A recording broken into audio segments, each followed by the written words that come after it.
Hi, good afternoon, everybody. My name is Steve Barry, Managing Director of Safety and Training for NATA, and I am joined today by Amy Carrico, Director of Fuel Services and Technical Standards for A4A. Thanks for joining us today, Amy. Thanks, Steve. Glad to be here. So the reason we're here, as everybody knows, is we're going to talk about Facet Filters EI 1583 7th edition filter monitors and the recent notice they put out regarding that particular product line. And then, of course, the subsequent actions that were taken by Amy and her group at A4A, who are publishers of Spec 103, collectively known as the ATA 103 by everybody out there, which is the standard specification for jet fuel quality control in the United States.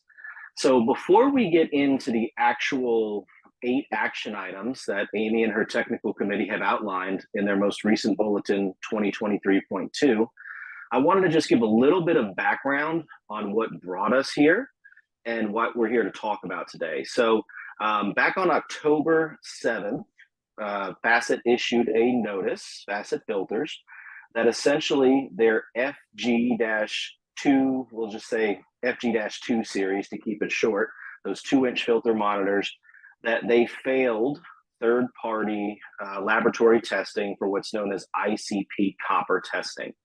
A lot of people have called and sent emails and questions and said, what is ICP copper testing? And didn't realize that there was copper in monitors and all sorts of questions. So I wanted to give some clarity around that. ICP copper testing, it tests for SAP migration. And what SAP is super absorbent polymer. That's the media within filter monitors that actually absorbs water when the slug of water hits that filter. It's also the reason why monitors are generally being phased out throughout the industry. Totally unrelated to this particular moment in time we're in, aside from the broader monitor issue. ICP copper testing, it tests for that SAP moving downstream. And Facet sent out a notice that they failed that test. And so they have advised that those who are using those FG-2 series filter monitor elements, which are qualified to EI 1583 7th edition, that those be removed from service.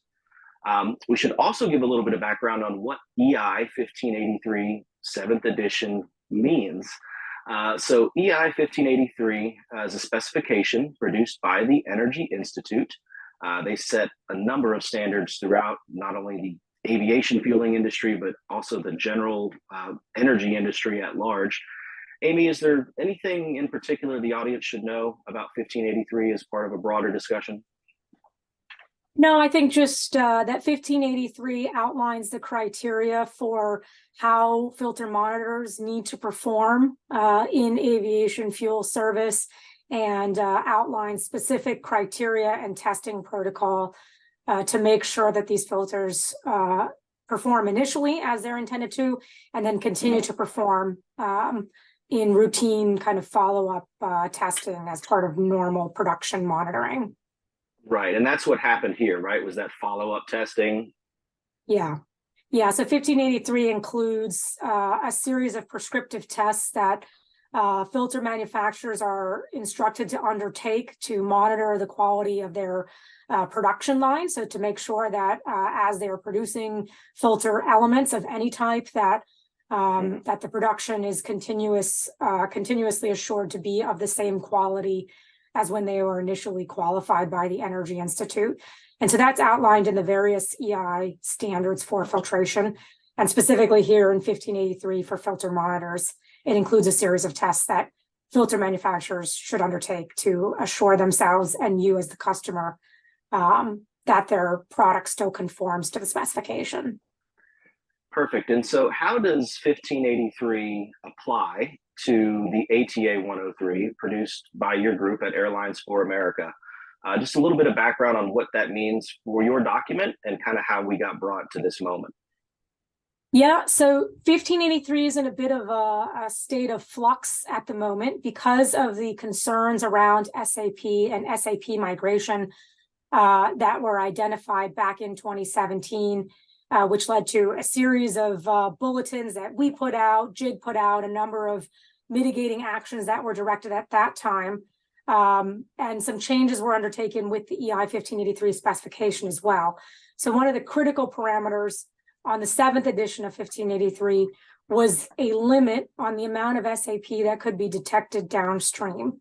And so that limit, as Steve alluded to there with the ICP copper testing, requires that they undergo a test. They take effluent or downstream sampling from that filter.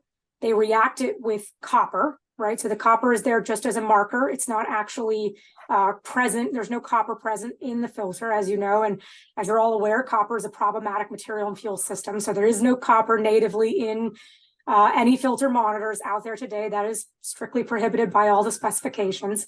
But we add the copper after the test as a marker to help us measure that SAP. So it's you can think of it almost as a dye or an indicator for the presence of SAP. And so the 7th edition of 1583 imposed a limit of 50 parts per billion on the copper. So you can think as if that equates to the parts per billion of SAP, roughly, not exactly, but roughly. And that's not intended to be 50 is allowed. It's 50 is the lowest level that we can measure. So it's the lowest level that we can accurately measure using the available analytical chemistry techniques that we have today. And so that limit was imposed across the board for all 7th edition filter monitors, and they needed to be tested to validate that they could meet that requirement so that there was no SAP detectable downstream. And that was one of our many mitigating actions in 2017 to address the concerns about this polymer leaving the filter and ending up on aircraft. ATA 103 requires in your into-plane filtration equipment any of a number of different types of filters, one of which is a filter monitor or could be a filter monitor. And if it is a filter monitor, it must be a 7th edition qualified EI 1583 filter monitor. And that's been the requirement in the ATA 103 standard since 2017 and has remained unchanged. The EI has since withdrawn the specification because we are phasing out of filter monitors and because of this concern for SAP migration. But the requirement to adhere to monitors that previously qualified when the specification before it was rescinded it still remains in the ATA 103 today. So before any of all this happened, you had to, if you were using filter monitors at a location which followed the ATA 103, then they had to be 1583 7th edition to begin with, right? That's kind of the summary, right? The short answer. Yes. Yep. If you go back in time in 2017, you'll remember our 2017.2 bulletin gave everyone a very short period of time by which they had to go out and swap out all of their 6th edition filter monitors for 7th edition filter monitors. And it was specifically to address this concern with SAP migration. And since then, only 7th edition filter monitors have been allowed in the ATA 103. Perfect. So for the purposes of our next few slides, I really want to kind of draw a distinction between sites that follow the ATA 103 and sites that don't.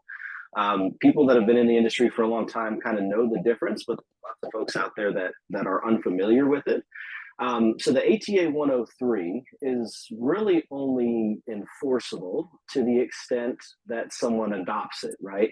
So by its very nature, it is a document that is written by Airlines for America, and it's an airline specification for jet fuel quality control in the US, but it's a really good one.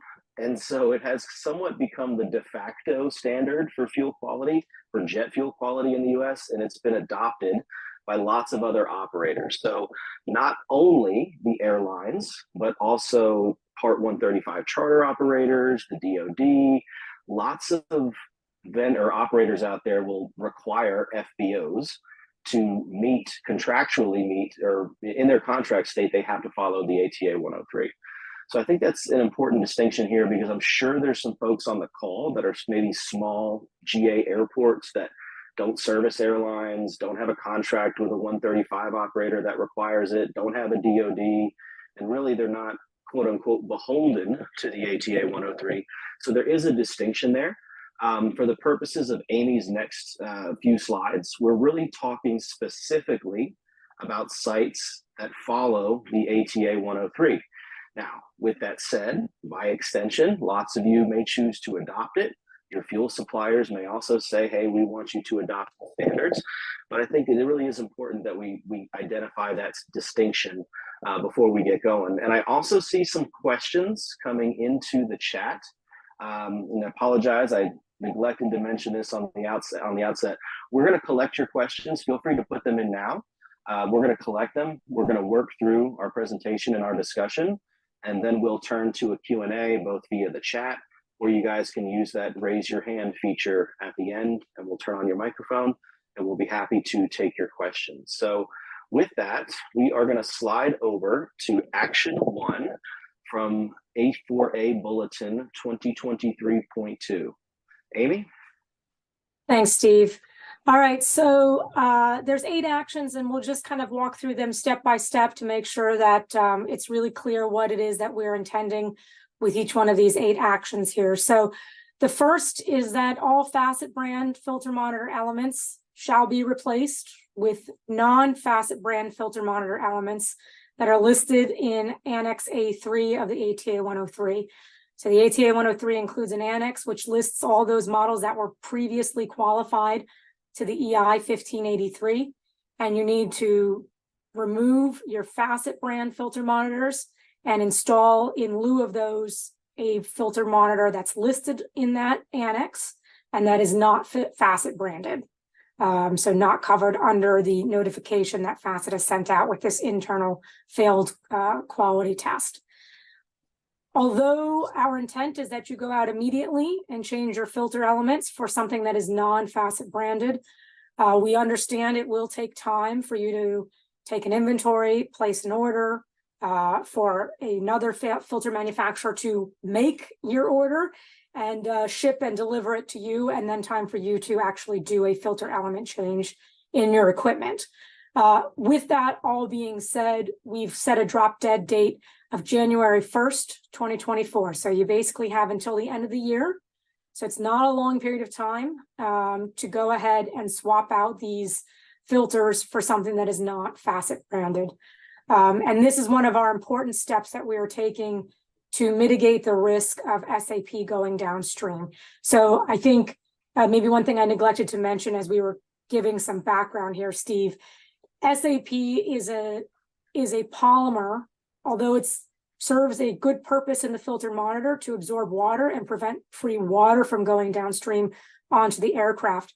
If the SAP itself lands on the aircraft in such a way, it could be potentially problematic to flight operations. So that's obviously something that we need to avoid very carefully. And so these mitigating actions will help us make sure that we don't have impacts to aircraft operations while we eliminate these filters that we know now from the testing that Facet did internally has detected some SAP downstream of the filter.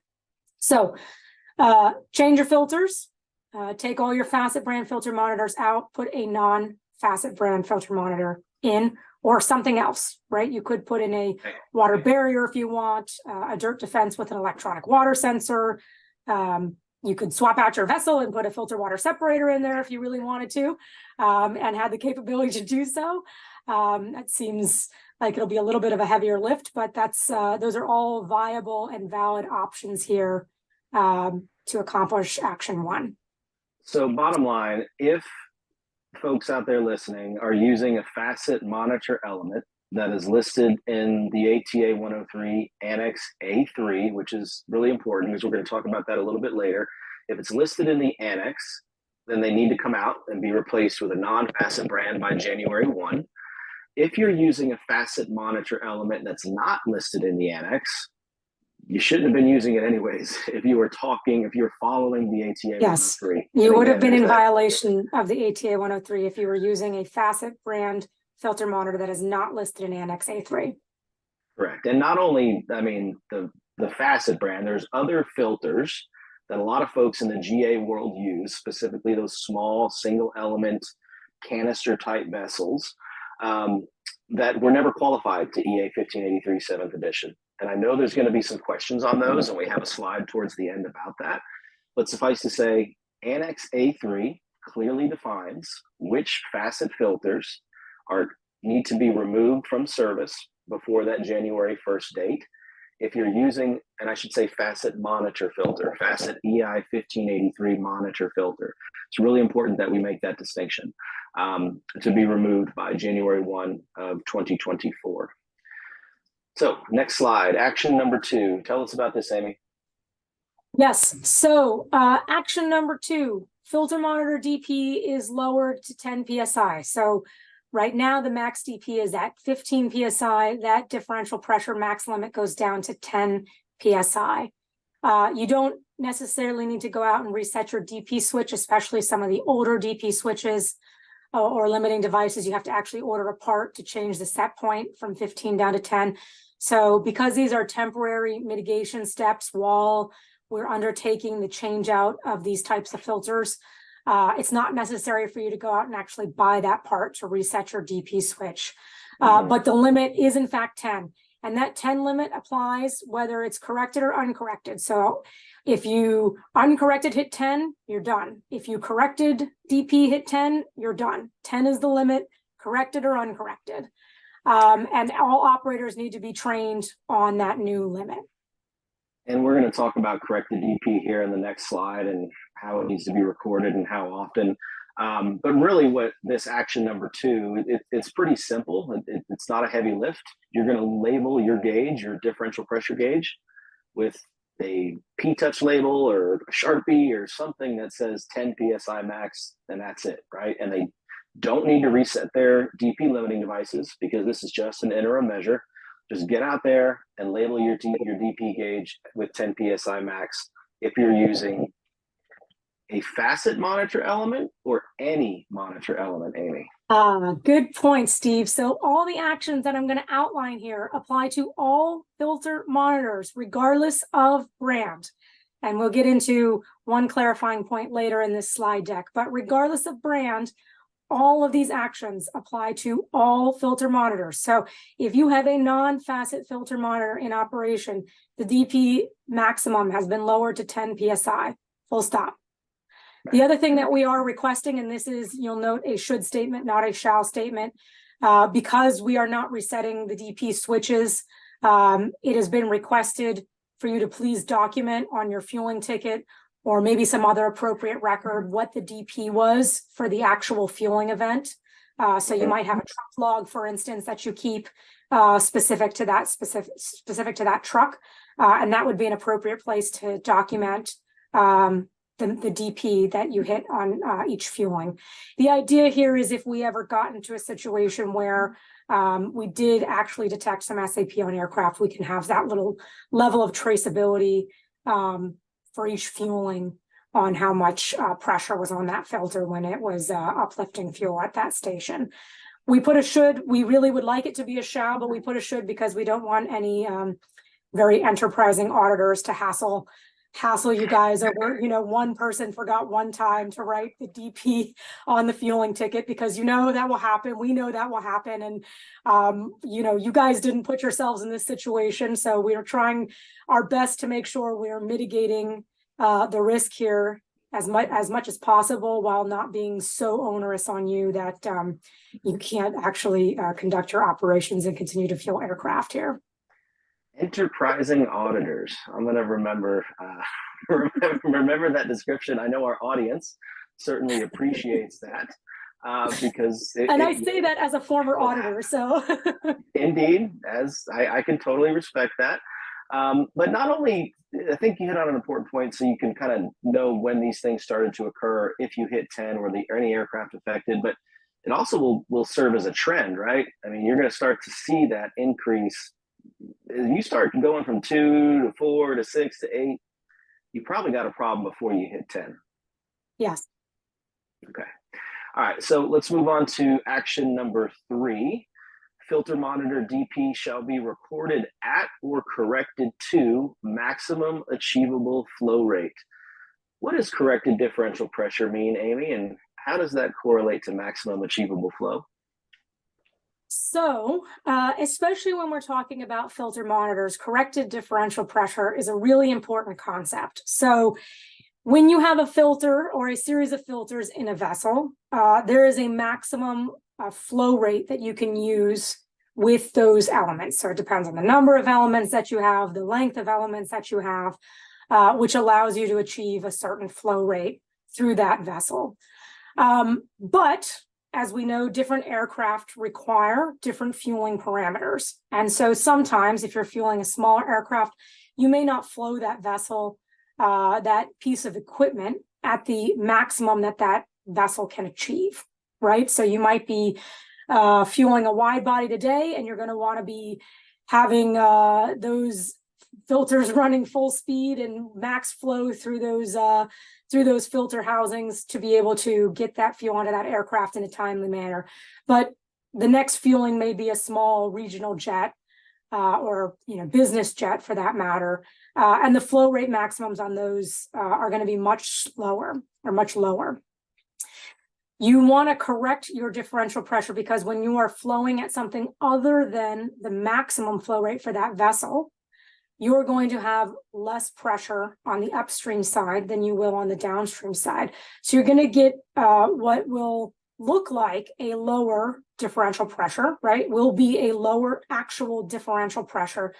But if you were flowing at that max flow speed, you would have had higher pressure on the upstream side of that filter. And that could have equated to a differential above that 10 PSI limit. This is an important principle that was discovered when we started down this path looking at SAP and some of the issues surrounding SAP, was that because we weren't always flowing filters at the max achievable flow rate for that vessel, we were potentially artificially thinking that we were operating at a safe differential pressure when in fact we were overpressurizing the elements and causing some sort of potential damage, right? Including and not limited to SAP migrating downstream. You are required normally under ATA 103 to correct your differential pressure on a weekly basis. For these emergency mitigating actions under the bulletin, you are required to do this on a daily basis. So every single day, you need to correct your DP to the max achievable flow rate. So that can either be through a calculation that the filter manufacturer endorses. So some of them have like a nice spreadsheet where you can put in, I was flowing at this flow rate, I got this DP, this is the max achievable of my vessel, and then it spits you out a number that's would have been your corrected DP if you were flowing at max flow. Or alternatively, you can just flow at maximum achievable flow rate for that specific vessel and record what the differential pressure is at that time. So what you're saying is if you don't have the ability to do a correction, you need to go out there and get yourself a calculator, right? If you don't have the ability to flow at maximum achievable, then you need to get a corrected DP calculator. They are available from the manufacturer of the filter. Yes, right, because the formulas are subtly different. Yes. Is that true? Okay. Yes. So if you're running a Facet filter monitor, use the Facet corrected differential pressure calculator. It's just an Excel spreadsheet with a background formula in it. Same thing for Parker Belcon. If you're using Parker Belcon filter monitors, then use the one from Parker Belcon. Many of you may be using a software, a QC software out there that has a corrected DP built into it. If that's the case, then all the better. But you guys have also put out a new document, a new record, right, Amy, that kind of makes it easy for those on paper to document really all of these new actionable items? Yeah, there is a check sheet available specific to this bulletin, which allows you to record all of the actions that are mandated in Bulletin 2023.2. Is that available on your website anywhere, or perhaps something we can share with the audience after the fact? Absolutely, we can share it with the audience. And just a reminder that the ATA 103 forms are optional, so you can use them as they are. You can use them with modifications for your own specific operation, or you can use something entirely of your own choosing to document these checks, but all checks need to be recorded. So you can use the form that we've put together that kind of summarizes nicely all the checks that are required here, extra checks required on the bulletin. You can use your own form. You can take our form and modify it, whatever suits your specific needs if you're following ATA 103. Perfect. All right, moving on to action number 4. DP gauges shall include visual guides. It looks like a pretty sophisticated piece of red tape there, if I'm not mistaken. Yes. So we want you to go out and mark your DP gauges where that 10 psi limit actually is. That marking needs to be visible from the fueling position and should not actually obscure the piston itself.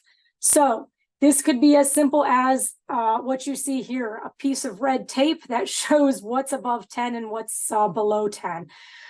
We've also seen people using chart tape, kind of thin strip across at the 10 psi level. I've seen some really fancy stickers that people are getting printed up that's got like a green, yellow, red zone that sticks onto the side of the DP gauge. Again, it doesn't need to be that fancy. You can go out and take a red Sharpie for all we care and make a little Sharpie mark across the thing, big red line across it where that 10 psi is. Something that's visible, something that as your guys are out there fueling, they're going to see, they're going to know this is the limit and I'm getting close to limit, or oh boy, I'm above the limit, I need to stop right now. Again, because the DP switches are not being reset, it's really important that we make sure we give that visual reminder to your operators so that they know when they need to stop. Perfect, seems pretty straightforward. Just as the next one, another sophisticated mitigation here. Yes. Tell me about this. Why are we placarding filter monitor vessels themselves?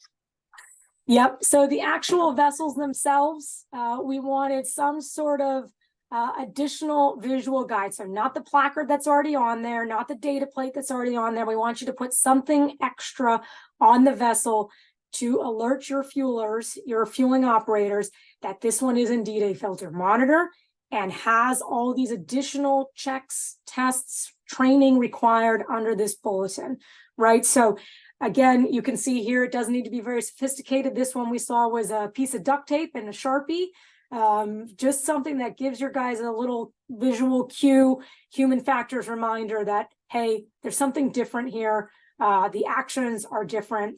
You know, what's going on with this piece of equipment.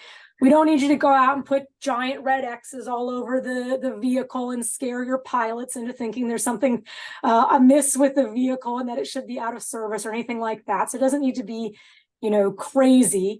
And you don't need to spend a lot of money here. Like I said, we're not looking for a huge investment. This is just a way to remind your teams when they're out there fueling, we have these mitigation steps in place. They need to make sure they're following them. Perfect. So hopefully your folks know which trucks are running filter monitors to begin with, but if not, a simple placard, duct tape, whatever it is, mark it as a filter monitor. And then of course, have these conversations with your refueling staff. It doesn't do us any good to only kind of keep it amongst the supervisory crew or the QC only crew. It's those folks out there actually fueling aircraft on a daily basis that need to be aware of those DP limits, that need to know that there's filter monitors installed, and really about all of the actionable items that we're taking here today. So next item we have is item number 6. Operators shall maintain a master filter monitor inventory list, including element manufacturer. This seems pretty specific. You have a list of your equipment and indicate who makes the filters and whether or not they're monitors. Yep. So again, for the purposes of this bulletin and as a mitigation action while we're transitioning away from these filters that have failed that internal quality control check, we want you to keep an up-to-date list of which pieces of equipment have facets versus some non-facet filter, so that you can track for yourselves. And as customers, airlines request that information of you, you can easily report back to them how your transition is going from these filters that have been affected to some other type of filter. So it's pretty straightforward. There's no format prescribed. This can be written down by hand on a piece of paper. This can be a Excel spreadsheet. It doesn't need to be sophisticated again. It's just keeping track of which pieces of equipment have filter monitors and which ones are facets versus non-facets. And this is one of those items I can assure you those enterprising auditors are going to ask for. So make sure you have it somewhere that says which equipment has what filters. But again, just to kind of hammer home, we're kind of centered around what triggered all this, which was the Facet 7th edition 2-inch filter monitors, but it does not matter whether you're running Facet or Velcon, all of these 8 actions apply.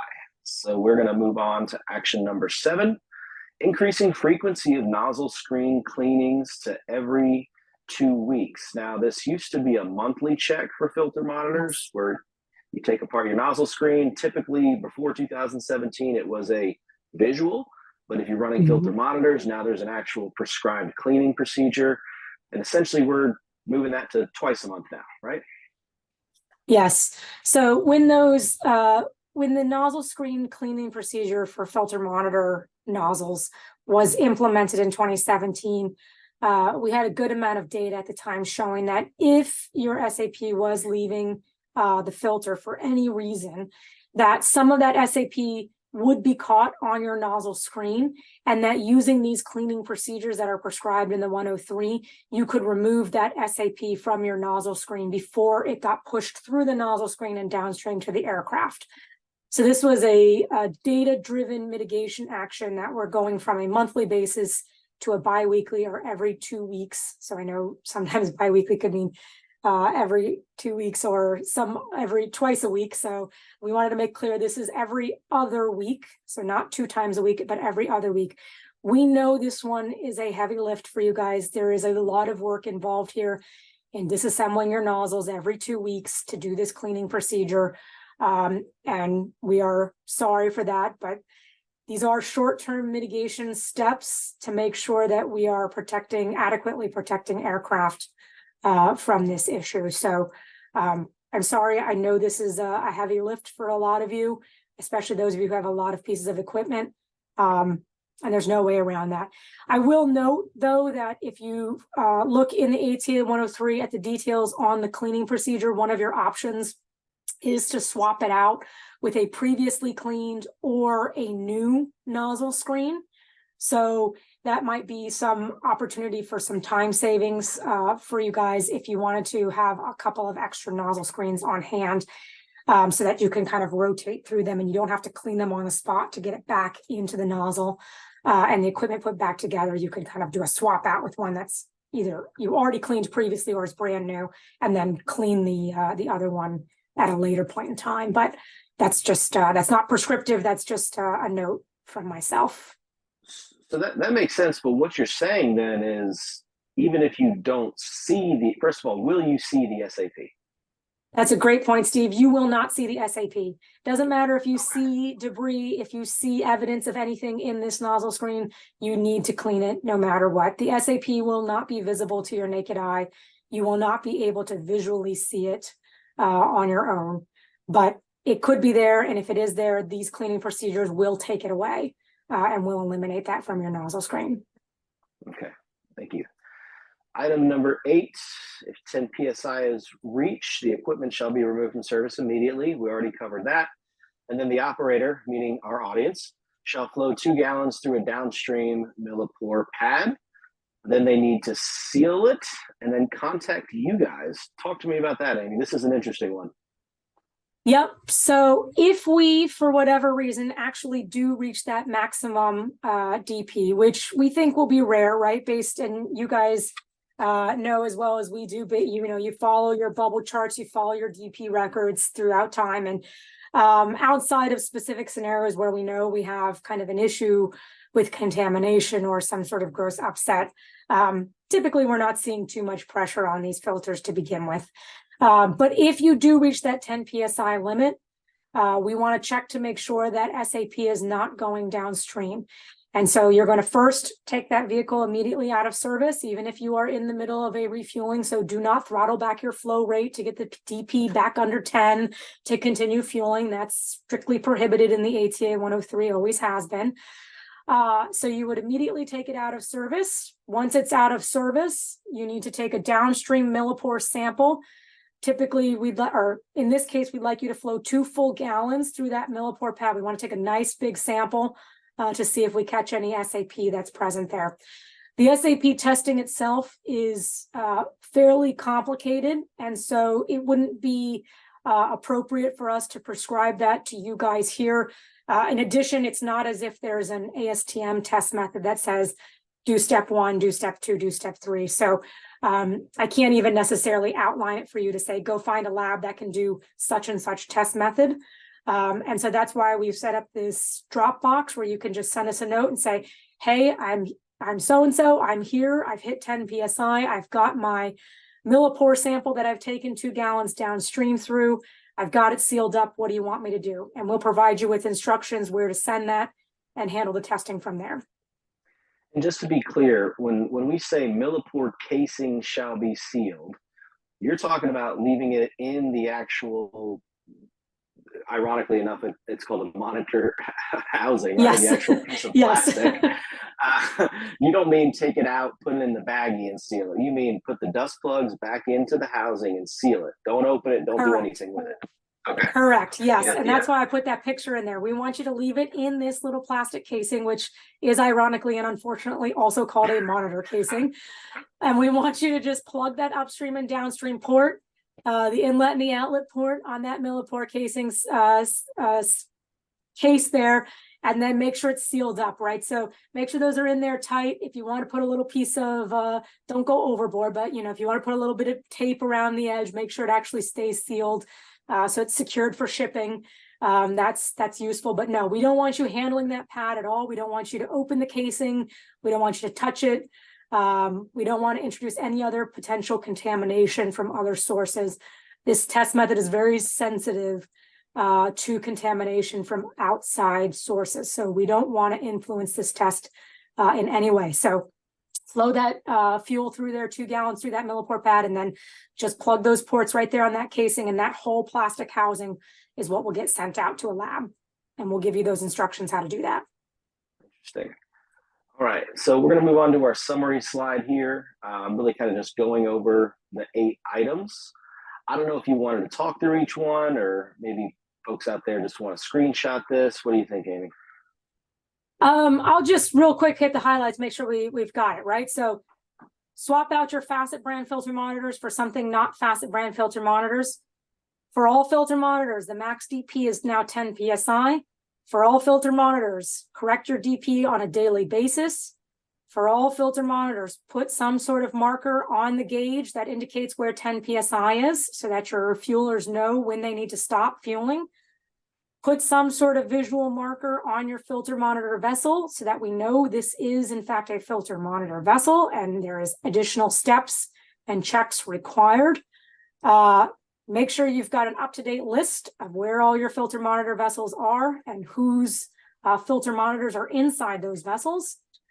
Do that nozzle screen cleaning every other week.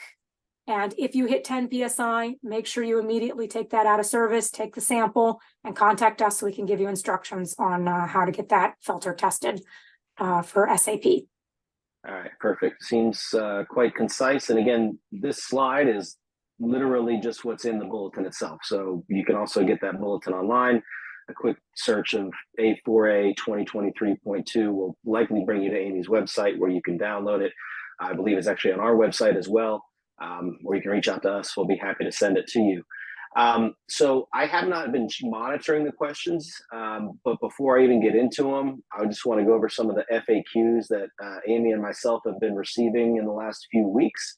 And we're going to start with this handy dandy flow chart that Amy has put together for us. Amy?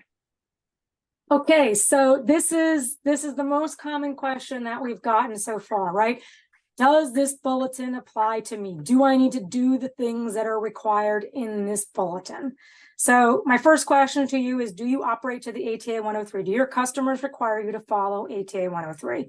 If no, then you could choose to follow these bulletin actions or you could choose not to.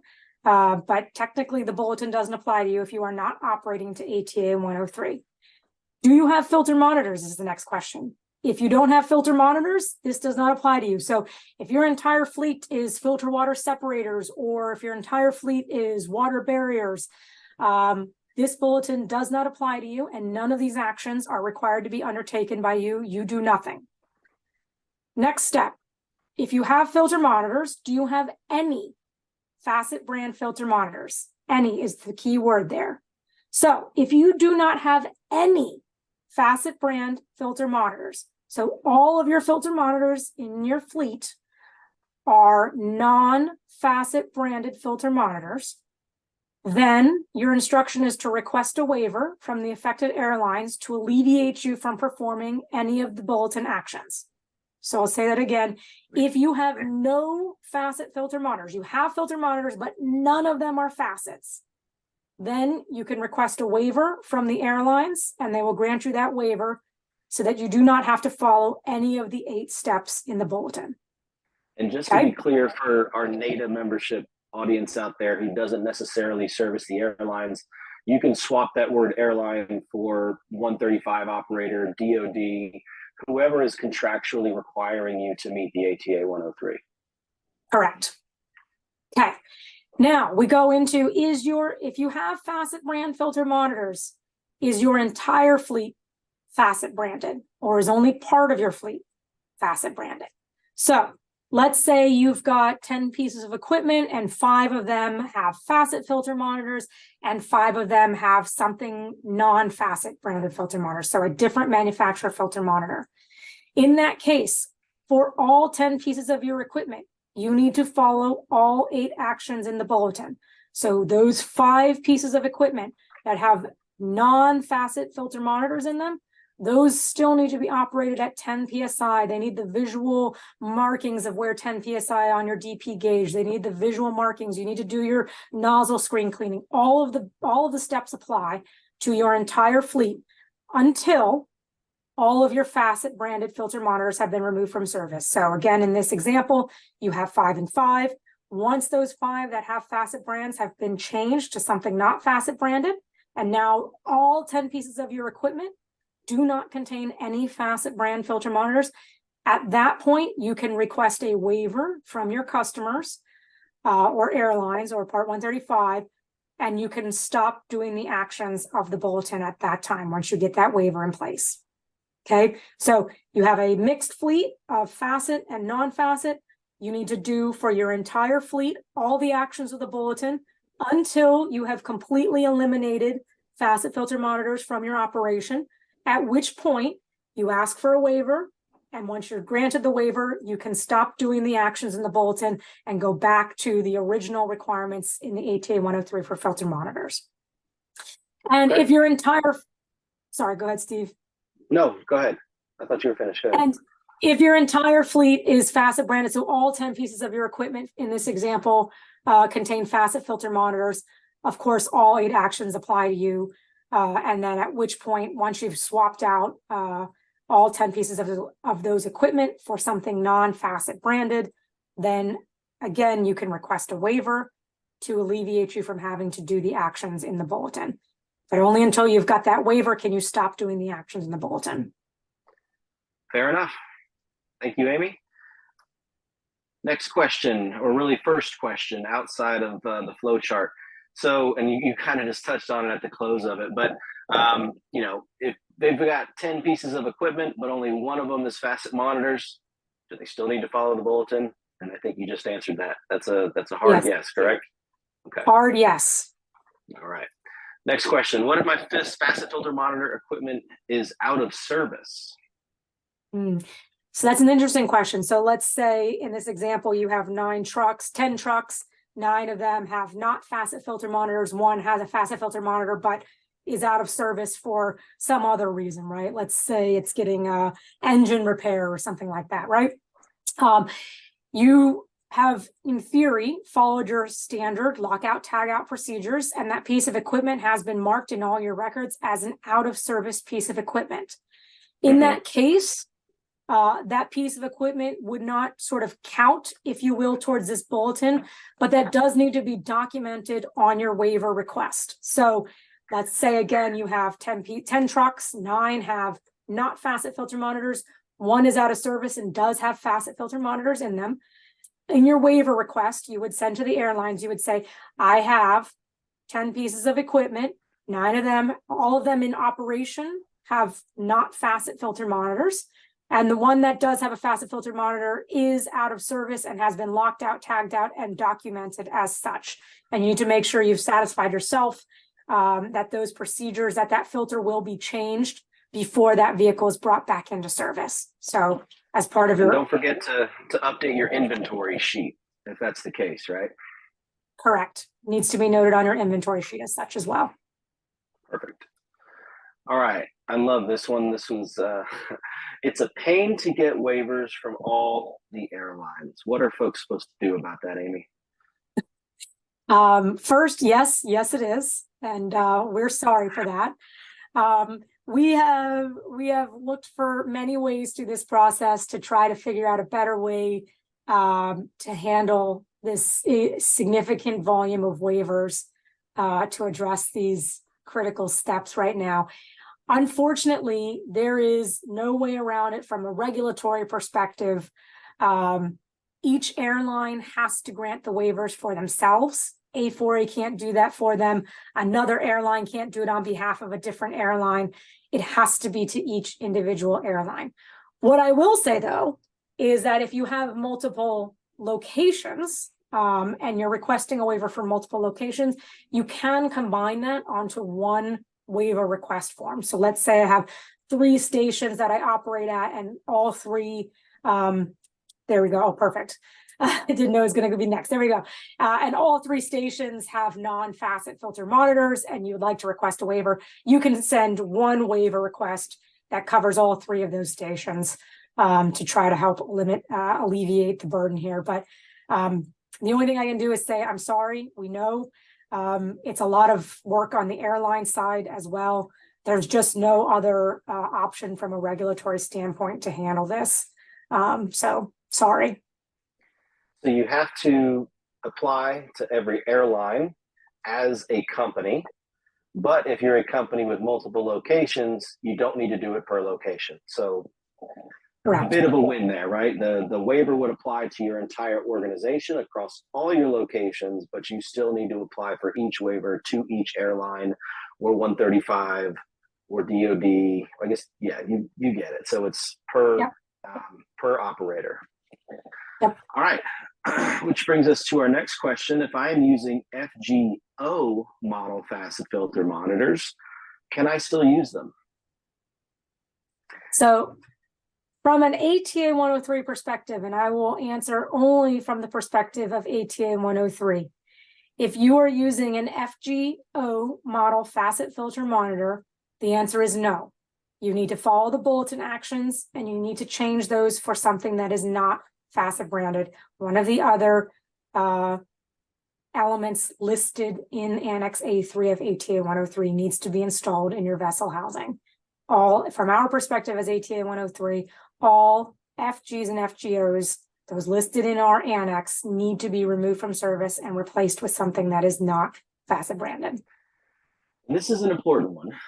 This is probably one of what's creating some of the most confusion out there right now is this whole FGO. I want to say element, but that's a poor choice of words. This whole FGO factor.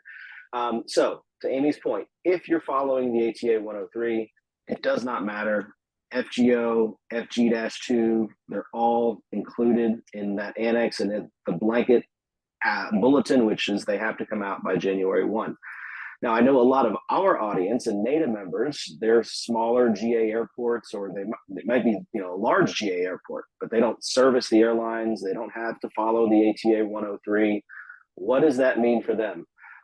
You can find, by the way, at this website right here, it's a really good resource that Team Facet has put out there. In fact, if you go to their Facet website, right on top, it says click here for information on filter monitors. And they have a series of questions and answers that they've provided. And they're pretty explicit about it, that the FGO models, that this notice they put out, this cease notice or recall notice, whatever you want to call it, it does not apply to the FGO models. It puts us in a bit of a quandary because we have an industry standard. I'm sorry, I'm going past my slides. An industry standard that's saying one thing, and we have OEM guidance that's saying another. Bottom line, if you guys are following the ATA 103, all facet elements need to come out. Doesn't matter what part number it is.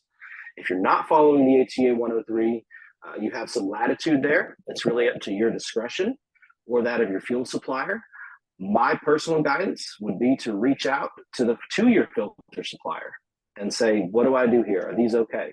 Their website is pretty clear, but there is a discrepancy between the guidance in the industry standard and then also from the filter manufacturer. So this is something that we'll continue to monitor. NATA will continue to monitor and update and send out notices on if this changes from Facet's perspective.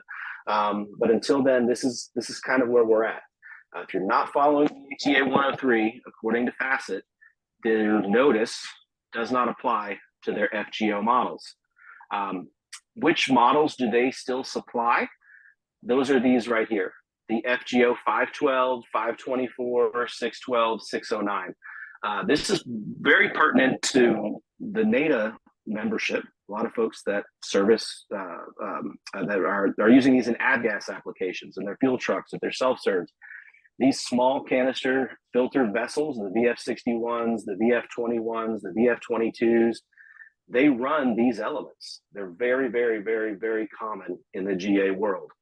So this applies to a lot of our audience. According to Facet, these are still acceptable. They don't need to be removed from service, and they apply, or their notice does not affect these models because these models were never qualified to 7th edition. And there's a bulletin on Facet's website right now to that effect that says these models never qualified to 7th edition, therefore they're not affected. And so you guys can draw your own conclusions. Ultimately, it's up to you, unless you're following the ATA 103, and then they have to come out. So now we will turn over to our questions. I'm going to start from the very first, moving down. Paul Gardner, where are these filter monitors installed? I think you meant to say on the fuel farm or fuel truck. If you are, I'm not sure what you meant there, Paul. Paul, if you want to raise your hand, we'll come back to that, but I'll take my best guess at what your intent there was. Steve, he clarified in the very next one. Look down one question. There he goes. Oh, on the fuel system. Thank you, Amy, for for helping me read ahead. So where are they installed on the fuel system? They're going to be on fuel trucks, into plane fueling equipment. Again, go back to this distinction of ATA 103 or not. The ATA 103 is very specific. It says that at fuel farms, you are only to have coalescer separators. That's correct, Amy, right? Okay. Correct. If you were using filter monitors at the fuel farm, you already were not in compliance with the ATA 103. But let me put my general aviation hat on. I know for a fact there are a lot of fuel farms out there, for avgas in particular, that are running monitor elements into storage. Falls into that gray area. I highly recommend you contact your filter supplier, or you contact Facet and see if there's some guidance they can give you on using FGO elements into storage. According to their website, it says you can, but that only applies if you're not meeting or following the ATA 103. Anthony, I'm going to take a step here. Wanjiao, I hope I didn't butcher that, Anthony. Does the DP at 10 max have to be recorded for all operations, including GA airports? Well, if you're a GA airport that's following the ATA 103, then yes. If you're not following the ATA 103, I mean, technically no, because nobody's holding you to that. But go ahead. Is somebody's mic on? I was getting some feedback. Generally, the advice that you'll hear out there is, if it's good enough for the ATA 103, then it's good enough for, by extension, to everything else. I will leave that to your discretion.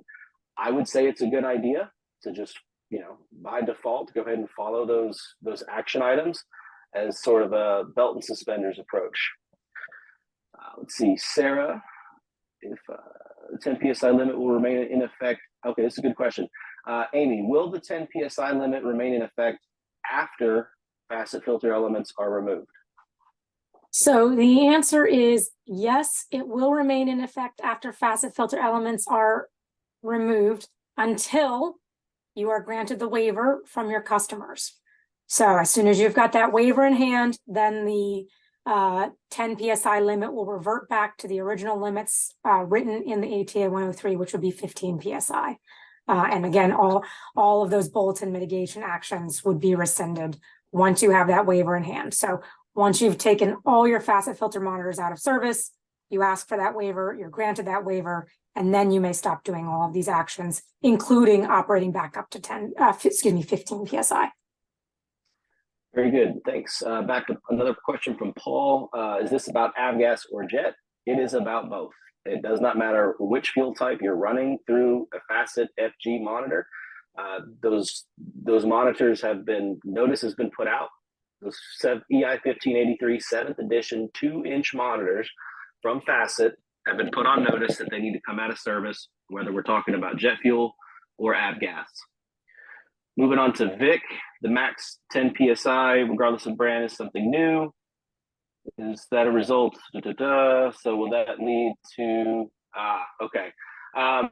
So the question here is about Velcon CDFs. The bulletin only applies to Facet's part numbers. There has been no indication from the Parker Velcon team that their CDFs don't meet EI 1583 7th edition. So this bulletin and this notice and this discussion only applies to Facet's EI 1583 7th edition qualified filter monitors. Steve, if I could jump in here too. Sure. To Vic, to add to your question, right? The first part says the max 10 PSID, regardless of brand, is something new. And is that a result of the recent testing at Velcon? So no, that is not a result of any testing that Velcon has done or any issues that we've seen or heard or observed from Velcon. In fact, they've recently provided us with a copy of their most recent test results, internal test results showing all is well. This is purely, from our perspective, a human factors issue. So if you have a mixed fleet operation, we don't want your team out there confused. Oh, today I use the truck with the Facet filter monitors and tomorrow I use the truck with the Velcon filter monitors. We don't want to have any issues where we're accidentally using these Facet filter monitors outside of these mitigation measures. And so that's why the bulletin is written that regardless of brand, you're going to do all of these steps until you've gotten until you have no more Facet filter monitors, in which case you ask for the waiver, and then you can stop doing all those actions, including, as we just talked about, going back to the 15 PSI operating limit. Very good, thank you. Next question from an anonymous attendee is, how does this apply to Canada's B836 and the use of CDFX in our refuelers?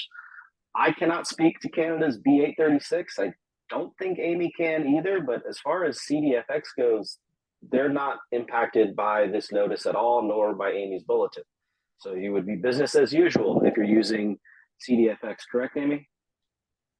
So if you are using CDFX, which is water barriers, EI 1588 water barriers, then none of these bulletin actions apply to you, regardless if you're operating in Canada, the US, elsewhere. None of the actions apply to you if you are using CDFX water barriers, spec to EI 1588. If you are using CDF, which is an EI 1583 product, again, if you only have Velcon CDFs, which is what a CDF part number is, you'd have to look to the B836 guidance, but I am fairly certain their guidance is very similar to the guidance that we put out. So you'll have to just double check that, but I'm pretty sure it's fairly close. Fair enough.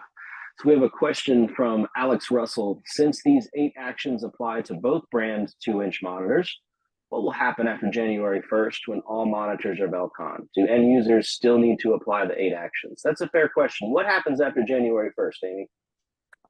So after January 1st, and in theory, we hope even before January 1st, we will have all the Facet brand 2-inch filter monitors, or excuse me, Facet brand filter monitors out of service for sites operating to ATA 103.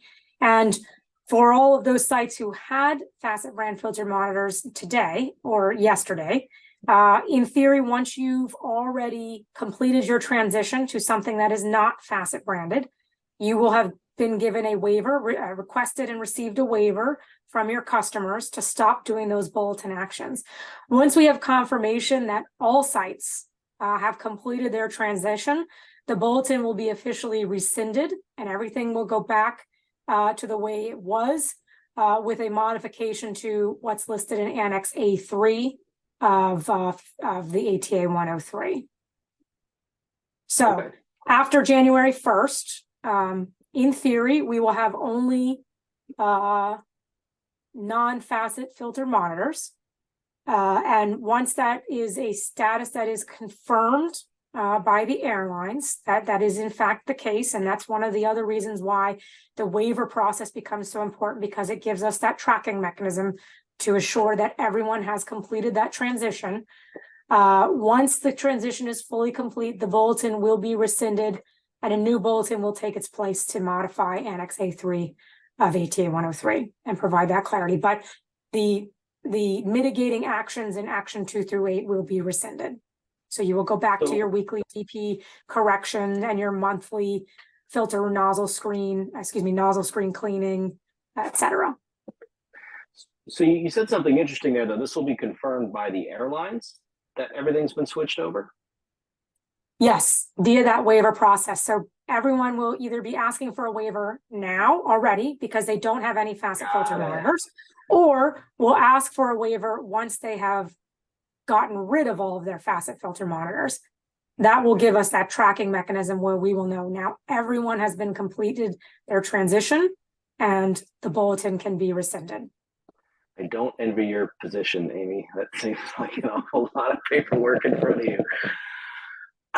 It's See, a guys, lot of it's not paperwork just for y'all. all of us. I don't envy anyone's position here. This is a difficult situation for everyone. We're all in a bad spot. Can you confirm? Yes, we will share the PowerPoint. We're going to share a recording of this webinar. If you registered for it, then you will get a recording of the webinar. Two folks, both Sarah Craig and Philip Barfield. This is a really fair question and one I think I know the answer to. Do they need to remove the fuel from the capsule before they put it in the mail? I would think that's a hard yes. Amy? So actually, Steve, it's not a hard yes. So the volume of fuel inside that millipore casing is below the hazardous material shipping requirements.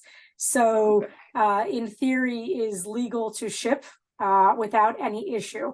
But Sarah, you are correct, and I have experienced this myself on a number of occasions where the shipper is very sensitive to the odor of anything that smells like a jet fuel or potentially hazardous material.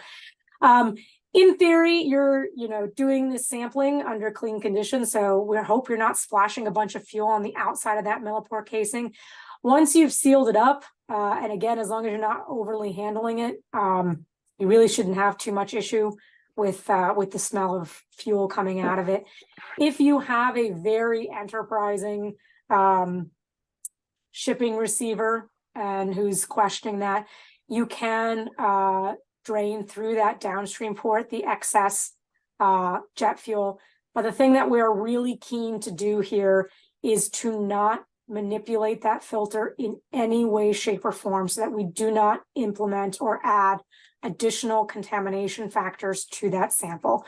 So we do not want you to open up the casing itself, right? Beyond just the upstream and downstream plug, we do not want you opening that. So there will be a certain amount of jet fuel that you will not be able to get out of there because we don't want you, again, opening it, drying your filter pad, etc. Right? We just want you to plug those ports, put some tape around it, seal it up, and get it sent off to the lab. But again, that is below the regulations for hazardous material in terms of volume inside that little capsule there. So what I would recommend, and I don't know it off the top of my head, is to find the IATA regulation for hazmat or 49 CFR if you're going ground. Yes. We have all of that handy and ready to go for you. Again, you're going to be doing this and then you're going to be contacting us. So you're going to get specific instructions from us on what exactly we want to do. And if there is any issues with the shipper receiving this millipore casing, we'll work with you to get that handled. It might even be that we get a lab to courier it out of your facility if absolutely need be. But the bottom line is, do not open the millipore casing. Do not manipulate the filter pad in any way, shape, or form. We want this to be as clean and pure a sample as we can absolutely get. Fair enough. And remember, you're going to contact Amy and she will provide you with those specifics that you can be armed with when you bring your jet fuel smelling package to your shipper. Do you recommend we follow this bulletin for avgas trucks that have facet filters? So, back to the whole ATA 103 distinction. ATA 103 doesn't specifically state avgas. It is a jet fuel quality specification, but the de facto rule has always been if it's good enough for the airlines, it's good enough for everybody else. With that one exception, Facet says you can continue to use them. The FGOs, that is, not the 2-inch. The 2-inch 1583 7th edition qualified facet elements, hard stop, no go. The FGOs, different story. According to Facet's latest information on their website, it is still acceptable to use them. What if the filter monitor avgas truck is non-facet, Philip? Again, if you're operating to the 103, then by extension, you should still follow all those things. I would, Philip, I'd say contact your fuel supplier. I would probably err on the side of caution, but just for uniformity's sake, why have one set of standards for one thing and another for the other equipment, right? Like, here's the new policy at XYZ FBO. We're going to follow these items and we're going to document them regardless of what equipment we're taking. But I'm gonna punt a little bit and say contact your fuel supplier for their guidance in relation to avgas. Sarah, again, you've experienced an issue where airlines that do not feel the need to issue a waiver, they've said as long as you're addressing the issue, we are good. How would you handle that besides document it? Should I have skipped that one? I think to your point, Sarah, you document it.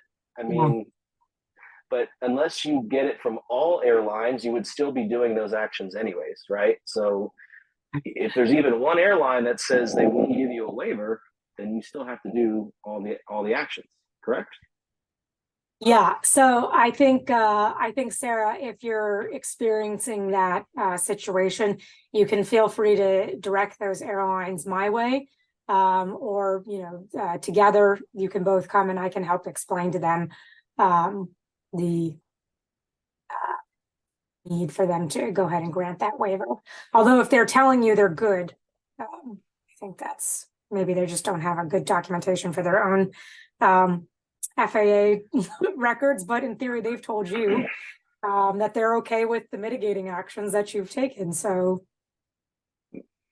we can't answer every edge case, but what I heard was refer that airline to Amy at A4A. Yeah. I just realized we're about 9 minutes over our time. These questions keep pouring in. Amy, I'm okay to stick around. Do you have some extra time to stick with the audience and answer more questions? Yeah, that's fine. This is important, so I want to make sure we get everyone's questions in here. All right, very good. Scott Capehart, is DOD granting waivers or is it a waste of time? Don't know till you try. I can't answer that specifically, but it never hurts to take a swing.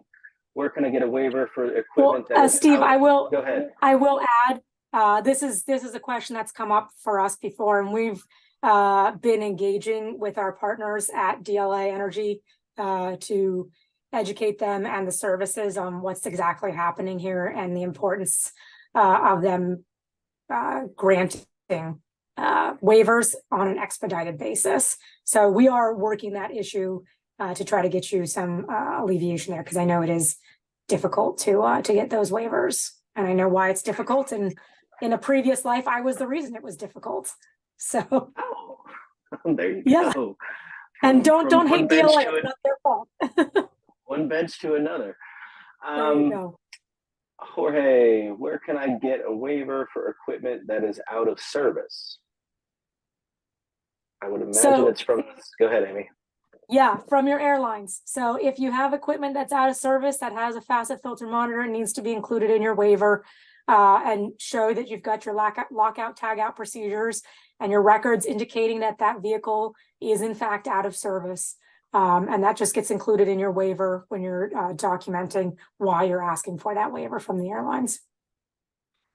So to Jeff, to answer your question, yes, this applies to avgas 100 low lead. The facet listed part numbers, the FG-2 series. Those are the, when I say 2, I mean 2, and then whatever their length is. The 7th edition 1583 qualified facet elements, yes, applies to avgas. Again, another question about avgas. Yes, if you're using facet FG 1583 7th edition filter monitor elements. Yes, it applies to you. Another avgas question. Ahmed, is the flow rate affecting the SAP? I'm not sure we can answer that one. Amy, did you want to take a swing at it? So the flow rate is not affecting the SAP so much as the pressure, right? It's we know that the pressure is affecting the SAP, and I think it's important to understand that in the case of the specific test that has been failed in this internal quality check, it wasn't a pressure dependent thing or a flow rate dependent thing. This is just, flowing clean, dry fuel through the filter. Did we get any SAP coming off of that filter? And that answer was yes, we got detectable levels of SAP off of that filter. So controlling for flow rate isn't going to actually provide us any level of additional protection here, unfortunately. From Tony Kyer, if a truck filter monitor reaches 10 psi, millipore test performed as directed, can filter monitor be changed and truck returned to service? Yes. Yeah. Okay. So you're going to take that truck out of service immediately. You're going to take that millipore, the 2 gallons through the millipore pad. You're going to contact us for directions. You're going to notify all the airlines that were affected by that truck hitting 10 psi. But then, as normal, you've reached the maximum operating pressure of your filter. Then you would do a filter change, and the truck would be returned back to service. Of course, after you've done your proper initial flushing procedures on the new filter monitors that you install. All right. Just clarity on the recording of DP for each fueling. Is that a should or a shall? So it is a should. It is a should. We would really like you to document that. That's really useful information. Again, should we get into any sort of incidents or issues with SAP being found on an aircraft, which to date we have not experienced, and we hope we never will. But so that record will be kind of important for you and important for us if we get into an actual investigation sort of scenario. But again, we know that's a lot of ask to write down the DP on every fueling. It's something that your team hasn't been asked to do in the past. And so we didn't want you getting arbitrary findings because you had, one ticket that you missed, out of your 100 tickets that day, writing down that DP. So we'd really like you to, but we know that that would cause you potentially some issues from an auditing perspective. So that's why it's a should. Very good. I may have misspoke earlier. There was some confusion about FGOs being 7th edition qualified. There are Facet FGO elements that are 7th edition qualified. The ones that I shared on the screen earlier, those small canister vessels, they are not 7th edition qualified, and they never have been 7th edition qualified. So there's some distinction between those two sets of elements. The ones listed in Amy's Annex A4A, those are the 6-inch by at least 14. I think it's 614, 628, 633, 643. Those elements are 7th edition qualified. They are listed in Amy's Annex A3. And if you're following the ATA 103, those need to be removed from service. If you're not following the ATA 103, I would recommend that you contact Facet Filters for their guidance. What is the expected time frame? I think we already covered this after January 1, 2024. That's all going to depend on the status with the airlines that Amy is tracking. Once they know everything has been transitioned, they will rescind the bulletin.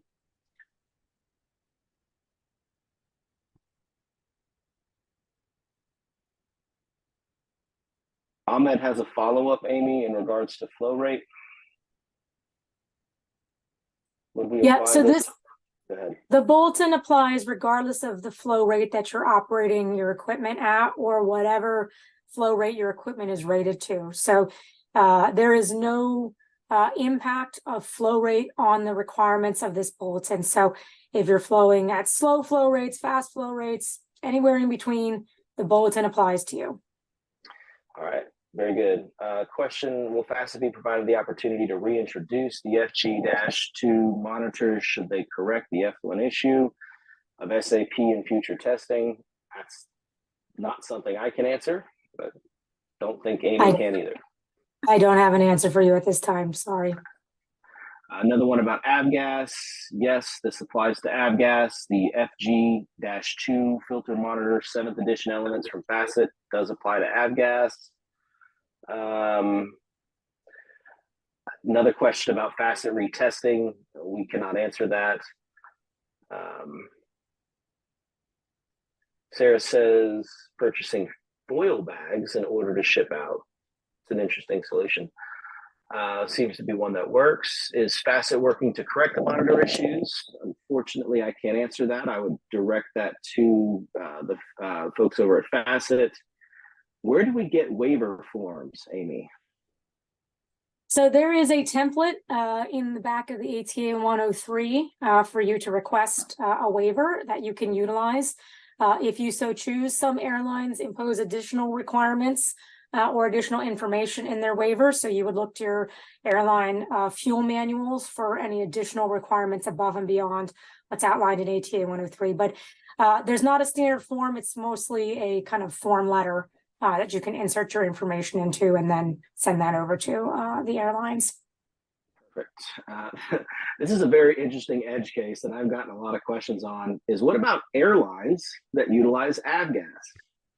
There is at least one airline out there that does use avgas, and the answer is if they require the ATA 103, then you must follow the ATA 103, and those bulletins would apply.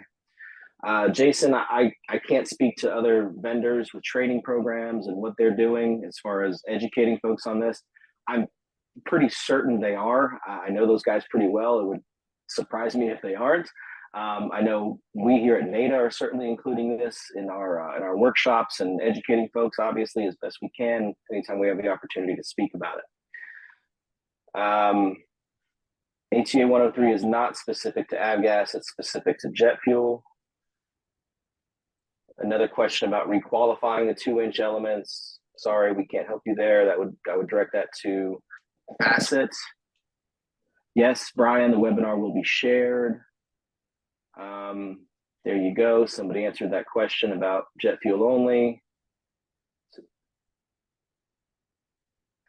This is a really good one. So just to be clear, we can use Facet filters, just not the Facet filter monitors, the 7th edition filter monitors. That is correct.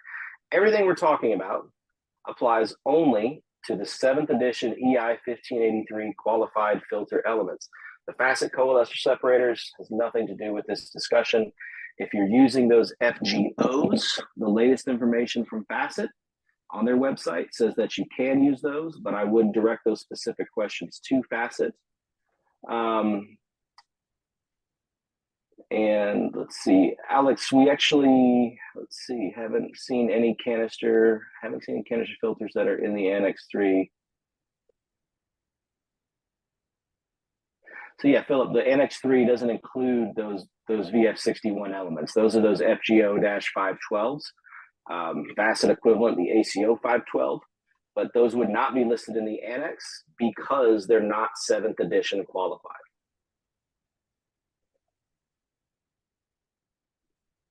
Ahmed wants to know. All right, thanks again. Any expected delays on ordering new filters? I'm not a filter manufacturer, but I mean, I would believe yes, right? Supply right now or demand right now is pretty high. Amy, have you heard anything about filter supply? I would say talk with your distributors or other filter manufacturers for clarity on that answer. Very good. Okay, well, we have gone 20 minutes over our allotted time. Amy, thank you so much for taking the time with us today and helping bring some clarity to this issue. I know it's been one that there's been a lot of confusion. Thank you. A lot of confusion on. Hopefully, collectively, this webinar has served our audience and been able to answer these questions for you. You can direct any further questions to myself. safetyfirst@nata.aero is the best way to reach us here at NATA. Amy, did you want to share an email address for the audience? I was just thinking that I didn't put up there on my slide deck a generic email for you guys, but it's pretty simple. fuel@airlines.org.